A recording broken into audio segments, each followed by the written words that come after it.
সর্বশেষ ৩ ম্যাচে আর্জেন্টিনার জয় মাত্র একটিতে। এতে জাতীয় দলের ভবিষ্যৎ নিয়ে প্রশ্ন তুলছেন অনেকে। অবসর নিয়েছেন অ্যাঞ্জেল ডি মারিয়া।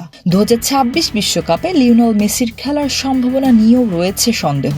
ভক্ত এবং বিশেষজ্ঞদের চিন্তা, মেসি ও তার প্রজন্মের ছেড়ে যাওয়া ফাঁকা স্থানগুলো পূরণের জন্য আর কে আসতে পারে। এর সমাধান হতে পারে তরুণ প্রতিভাবান ফুটবলাররা, যারা এরই মধ্যে নজর কেড়েছেন। এই তালিকার শীর্ষে আছেন ম্যানচেস্টার ইউনাইটেডের তারকা আলেজান্দ্রো গার্নাচো। এরই মধ্যে আর্জেন্টিনার কোচ লিওনেল স্ক্যালোনির স্কোয়াডে জায়গা করে নিয়েছেন তিনি। তালিকার পরের নামটি ভ্যালেন্তিন কার্বোনির। আন্তর্জাতিক প্রীতি ম্যাচে কোস্টারিকার বিপক্ষে অভিষেক হয় তার। ১৯ বছর বয়সী ফুটবলার অর্জন করেছেন স্ক্যালোনির আস্থা। Double million offer, Walton fridge কিনে পেতে পারেন ২০ লক্ষ টাকা, রয়েছে কোটি কোটি টাকার নিশ্চিত উপহার।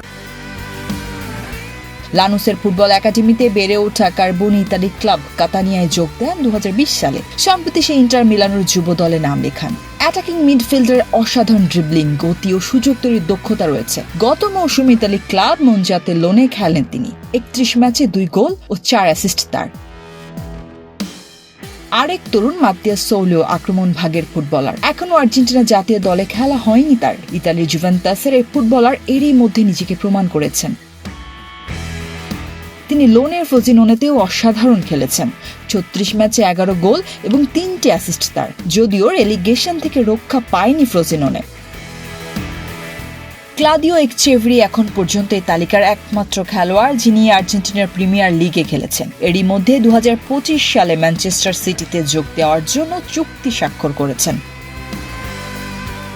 সৃজনশীলতা ও বল দখলের ক্ষমতায় দক্ষ একচেভরি। তিনি রিভারের কোচ মার্টিন ডেমিচেলিসের অধীনে গুরুত্বপূর্ণ ভূমিকা পালন করেছেন। মাত্র ১৮ বছর বয়সে স্ক্যালোনির আর্জেন্টিনার ভবিষ্যৎ হিসেবে ভাবা যেতে পারে তাকে। মিডফিল্ডার অ্যালান ভেরেলাকে বিকল্প হিসেবে ভাবা হচ্ছে। পর্তুগিজ ক্লাব পোর্তোর হয়ে দুর্দান্ত খেলেছেন তিনি। দেখিয়েছেন মাঝ মাঠে বল দখলের পাশাপাশি আক্রমণ ভাগকে বশ যোগান দেওয়ার দক্ষতা রয়েছে তার। এনজো ফার্নান্দেজ ও অ্যালেক্সিস ম্যাক অ্যালিস্টারের সঙ্গে তার অন্তর্ভুক্তি মিডফিল্ডে আর্জেন্টিনাকে আরও শক্তিশালী করবে।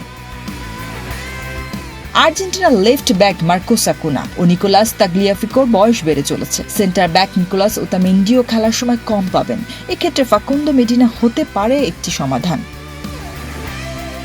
২৫ বছর বয়সী ডিফেন্ডার ফ্রান্সের লেন্স ক্লাবে নিজেকে প্রমাণ করেছেন। তার বল ধরে রাখার দক্ষতা ও পিছন থেকে খেলা শুরু করার ক্ষমতা তাকে স্ক্যালোনির দলের জন্য উপযুক্ত করে তুলতে পারে। মেসি ও তার প্রজন্ম যখন আর্জেন্টিনা ফুটবল থেকে বিদায় নেবে, তখন এসব তরুণরা হয়তো নতুন শক্তি এবং দক্ষতা এনে আর্জেন্টিনাকে আন্তর্জাতিক মঞ্চে প্রতিযোগিতামূলকভাবে এগিয়ে নিয়ে যেতে পারে। এখন শুধু দেখার অপেক্ষা, এরা কি পারবে এই বিশ্বজয়ী দলের যথাযথ উত্তরসূরি হতে।